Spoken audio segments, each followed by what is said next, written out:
Welcome back to a new RHTV episode. My name's Mel. Today we are interviewing Mrs. G. We're so excited to have her finally. So, Miss G, how long have you been teaching and where was your first school? Oh, wow. All right, I've been teaching since 2008. I don't know how many years that is. My very first school was a school called Chowchilla High School, which is in the Central Valley, so it's probably about 2.5 hours north of Fresno. Very small town, one major road. Like I said, very small town. I got hired as an intern.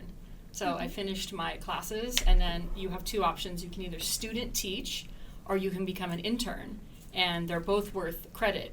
The beauty of being an intern is you get that class credit, but you're also getting paid. You may be thinking, well, why doesn't everyone do that? Because it's hard to get an internship. I was lucky enough to get that internship, so I just rented a house in Chowchilla, sight unseen, packed up a U-Haul. My sister and brother-in-law followed me in the U-Haul, arrived at the house, which is actually pretty nice. It was a 2-story, 5-bedroom, attached garage, studio space, giant backyard for $1,500 a month. Oh, wow. Yeah, and then they drove away, and I was like, hi. I was there all by myself. It was the first time I'd ever been away from home by myself. Was that hard for you? You know, it wasn't. What? I was just so excited. Like, I felt like I knew I was supposed to be a teacher, so I was just like, I couldn't wait to get in there. You know what I Okay. mean? Like, let me get in my class. So You were ready. I was really excited, actually, yeah. That's good. So far, what has been your favorite thing about being a teacher? Oh my gosh, there isn't one thing. Oh, I just love being a teacher. I love having the opportunity to make a positive impact on kids, period. Like, it's about teaching them English curriculum, and it's about teaching them lessons, but honestly, it's really about making that positive connection and just truly and honestly trying to help young people see how incredibly amazing they are and how much potential they really have. Because I know it's difficult to see that. As a teenager, there's a lot going on in the teenage brain, so I definitely want to be that adult in their life that sees them and helps them see themselves and just how amazing and unique and just incredible they are every day. If I can do that, then I feel like that's a win. That's amazing. So, what is your favorite thing to do outside of school? Okay. If I'm being honest, my favorite thing to do outside of school is probably crossword puzzles. Really? So, which one's your favorite I crossword love a good puzzle? crossword puzzle, girl. Really? Don't knock it till you tried it, okay? I love to just go home and sort of unwind, like put on comfy clothes and pet my bunny, give my bunny some carrots and stuff. You have a bunny? Yes. Aw. Give her some love, and then I sit down and get a snack, sit down, and I don't know, it's like, it helps me unwind, I guess. Like, I don't know how else to explain it. It's like relaxing, like your time off. Yeah, like, for you know, you. some people like to read. Like, some people will read for leisure to sort of unwind, or maybe they'll listen to music or garden or something. For me, that's how I unwind.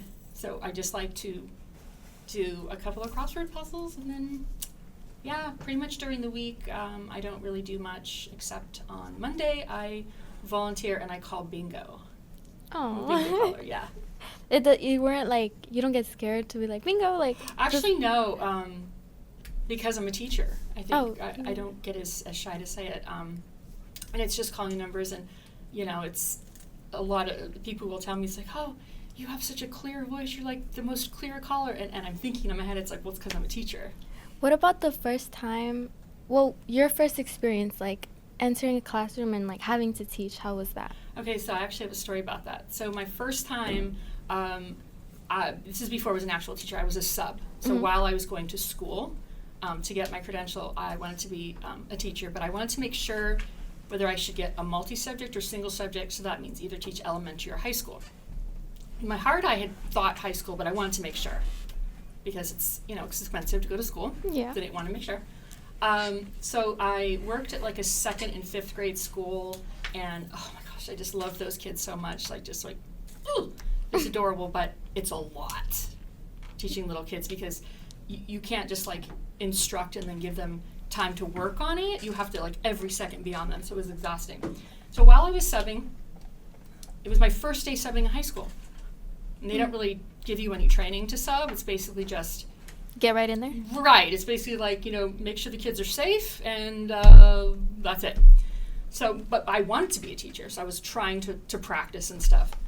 So I walked into this class and my knees were knocking. I mean, I was literally, hands were shaking. I was like so nervous, but at the same time like excited. And I will never forget it to this day. This is truth. This is on God. The bell rang, and I don't know who that was. The bell rang, and I just started addressing the class with confidence and clarity and a little bit of humor. And I never did that before. I've never seen that side of myself. I've never used that side of myself. I don't know how else to explain it. The bell rang at the end of the class. Everybody walked out. All the kids walked out, and I stood there and I said out loud, "Oh, that's what I'm supposed to be." So it just like hit you. I just knew it. I don't know what, the bell rang and I just did it. I was confident and clear and comfortable, and it was wild. Like I've never had an experience like that ever with anything else. So I knew for sure really good, that's what I wanted to do. So then what made you choose Richland? Difference. And my dad said to me on the phone, he goes, "Why don't you take the CBEST test and then you can start to sub and see if you like it." I took the CBEST test. I was up all night the night before. I was up till like 4 o'clock in the morning doing crosswords. Right.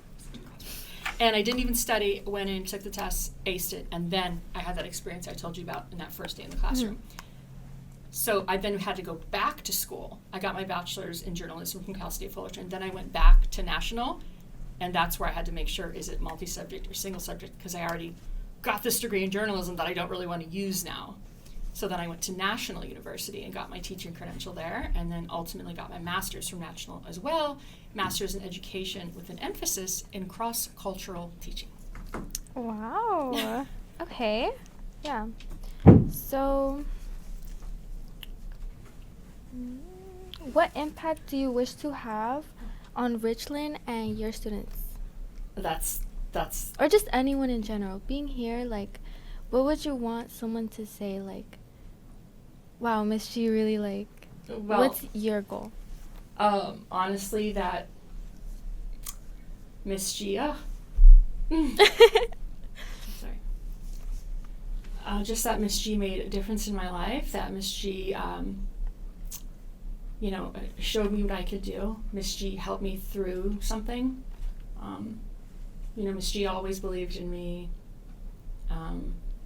Miss G always made me feel important. Seen and heard. Yeah, important, because you are, and I definitely want to be that for people as they look back. Because I hear from students all the time, they'll see stories about teachers that didn't do that for them.